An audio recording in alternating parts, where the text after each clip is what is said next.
Hey there everybody, welcome back again. We're going to take a look at the Lenovo Ideapad Flex 81XK0000US. It's also the 81XK0000US. Let's take a moment and go ahead and hit that subscribe button down there underneath of this video. We're on our way to 700 subscribers. You can help us be the 700th. All right, let's go ahead and jump into this. All right, so once we get the computer loaded up by turning it on and tapping the F2 button repeatedly, it's going to take you straight into this configuration screen. Here we can see the Lenovo Ideapad Flex 15IIL. You can see the BIOS version is version 1.5. The EC version is 1.05 as well. You can see that model number again, 81XK000000. Oh, 4 zeros. I wrote it wrong. It's 4 zeros and a US. And then you have the serial number field, which I've blanked out, and the UUID number as well. That is blanked out.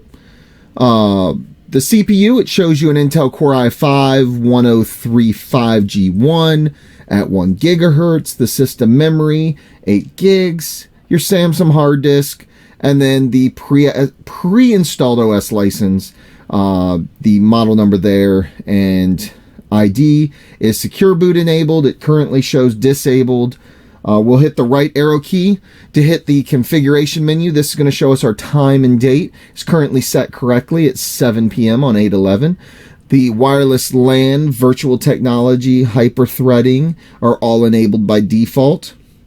Virtual technology can actually be disabled. We do not need that if you are not running a virtual environment inside of the OS. The BIOS backflash is currently disabled. We're not using that at this point in time. That would be for setting your BIOS backwards. Hotkey mode is enabled. Always on USB is enabled. Charge and battery mode is enabled. System performance mode is intelligent. We'll arrow down to that one. And it's got a couple different things you can see off to the right-hand side. Intelligent, performance, and quiet. And then if you hit enter, it will let you select from those. Same thing with any of those. You can disable them or enable them by hitting the enter button. 1 key battery and then storage.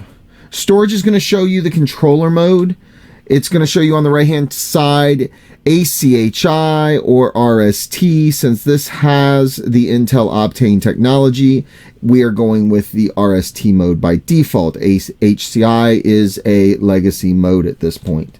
You also have the rapid storage technology, which is a RAID setup. Go ahead and click that, and you're going to see which devices you can set up a RAID on. Click from there, and it's going to give you information about the disk. Go ahead and hit escape and escape and escape, and we'll get back to the main menu. Any of these menus, escape brings you back to the main one and onto the tab that you were on. Go right arrow to the security button and we'll explain these. Administrator password, user password at the top, not set. That's a status message, not changeable. You do see set administrator password in white. You can set it there. That will let you set both the administrator and user password in that field. Intel platform trust technology enabled. Kind of a security module per se. And then you have clear, the PTT. And then you also have the Intel R SGX. Hit that, and it's going to be software controlled. It's your SGX application. You can enable it, disable it, and so on. Go ahead and escape. Then Secure Boot is enabled, which is funny because if we go back over here, it says Secure Boot is disabled, but it is enabled over here. So it's enabled through the SGX, I'm assuming. Secure boot status. Oh, it says disabled there, so it's not using. That's confusing as can be, isn't it?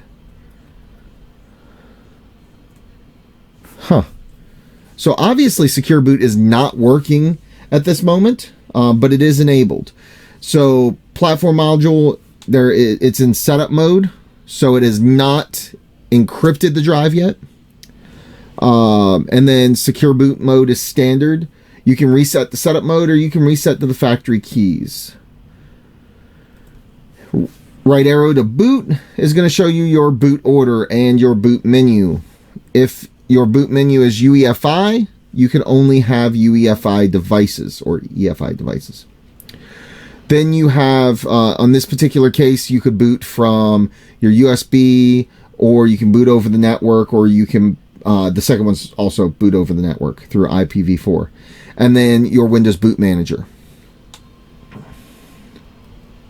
Exit is going to be exit saving changes, exit discarding changes, save changes, load default settings, and OS optimize defaults.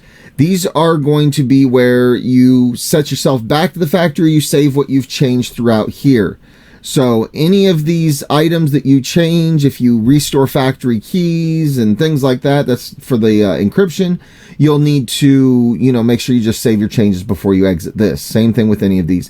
Not a lot to change in this one. More diagnostic on the first page, a few things to change. It is a consumer level laptop. It's not meant to change a whole heck of a lot, but this is the Lenovo setup utility for this Ideapad Flex 81IIL.